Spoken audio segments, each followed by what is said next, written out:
நான் அன்னைக்கு இந்த விஷயத்த பேசுகிறப்ப நினச்சேன் யாராவது எனக்கு இதுக்கு கொடி பிடிப்பாங்கன்னு. அது உண்மைதாங்க. இஸ்ரேலும் தாலிபான் நாட்டிலையும் ஃபைட் நடந்துச்சு பார்த்தீங்களா? அங்கே வந்து சாமி போய் எந்த சாமியும் அற்புதத்தையும் அதிசயத்தையும் செய்யலைன்னு சொன்னேன் பார்த்தீங்களா? அதில் ஒரு சிலருக்கு கோபம் வந்துருச்சு. அதனால நான் மன்னிச்சுக்கோங்கங்க. நான் வந்து சாமியை என்றைக்குமே குறை சொல்ல மாட்டேன். சாமி பேரை சொல்லி அதிசயமும் அற்புதமும் இங்கே நடக்கு அங்கே நடக்கு, புருஷன் பொண்டாட்டி சமாதானம் ஆகிடுவாங்க, லவ் பண்ணுறவங்க சேர்ந்துருவாங்கன்னு இந்த டிவியில் விளம்பரம்லாம் போடுறாங்க பார்த்தீங்களா? அதுக்குனால தான் சொன்னேன், அதிசயமும் அற்புதமும் இஸ்ரேல் நாட்டிலே நடக்கலை. இஸ்ரேலின் தேவன் இருக்கிற ஊர்லேயே. அப்போ நம்ம ஊருக்குலாம் நடக்குமா? அதனால இங்கே அங்கெல்லாம் ஓடி போகாதீங்க. வீட்டில் இருந்து சாமியை கும்பிடுங்க. சாமி பேரை சொல்லி யாரையும் நம்பி ஏமாறாதீங்க. 47,000 உசுறு போச்சு. வீடு இடிஞ்சு அப்படியே குண்டு அணுகுண்டா தூக்கி தூக்கி போட்டு ஒரு புல் முளைச்சி மரம் முளைக்கிறதுக்கு வருஷக்கணக்காகும். சரிங்களா? அந்த நாட்டில் வந்து அதெல்லாம் பார்த்தா கொடூரம். நாங்கள்லாம் வந்து தண்ணியிலையும் வெள்ளத்தையும்லேயும் இருக்கிறதெல்லாம் அடிச்சுட்டு போயிடும். அப்புறம் மறுபடியும் எங்கள் வாழ்க்கையை தொடங்குறதுக்கு நாங்கள் ரொம்ப கஷ்டப்படுவோம். தண்ணினால் வந்த ஒரு விஷயத்துலேயே இது அணுகுண்டு போட்ட இடங்களுக்கு எப்படி வாழ்வாதாரம் வாழ போகிறாங்களோ தெரியலேன்னு தான் நான் சொன்னேன். நான் கண்டிப்பாக சாமியை குறைய சொல்ல. ஒரு உதாரணம் சொல்ல கேட்டுக்கோங்க. 8ஆம் கிளாஸ் படிக்கிறான் என் பையன். சொல் பேச்சே கேட்க மாட்டான். அதுக்கு காரணம் நான் சின்னதுலேயே விட்டுட்டு வேலைக்கு போயிட்டேன். அவங்களுக்கு வந்து நல்ல விஷயங்களோ கெட்ட விஷயங்களோ சொல்லிக் கொடுக்க ஆள் கிடையாது. சரிங்களா? இருந்தால் தானே அம்மானு நம்மளுக்கு வந்து யாரும் உதவி கிடையாது.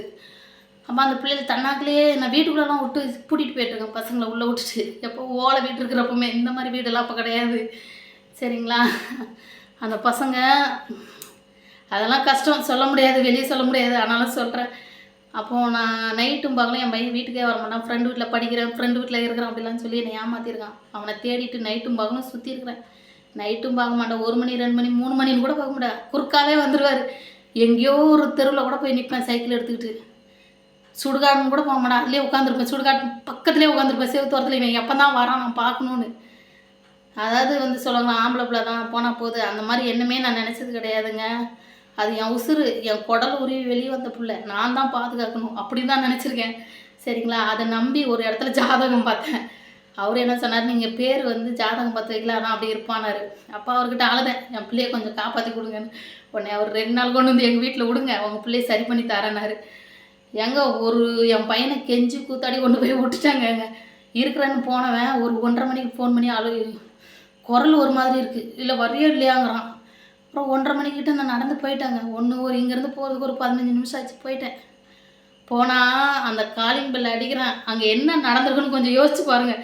அவர் மூஞ்சி பார்த்தோன்னே நான் கண்டுபிடிச்சிட்டேன், அவன் ஏதோ என் பிள்ளைய பண்ணியிருக்கான். என் பிள்ளை கண்ணையும் முகத்தையும் பார்த்தாலே எனக்கு தெரிஞ்சு போச்சு. உடனே கூப்பிட்டு வந்துட்டேன். ஆனால் அவன் இப்போ ஜெயிலுக்கு போயிட்டான்னு வச்சுக்கோங்க. இது ஏன் சொல்கிறேன்னா, சாமி பேரை அதிகமாக சொல்லி என்னை ஏமாத்தினவன் பணம் எவ்வளோ வாங்கியிருக்கான்னு தெரியுமா? சரி பண்ணி தரேன் சரி பண்ணி தரேன்னு. என் உழைப்பு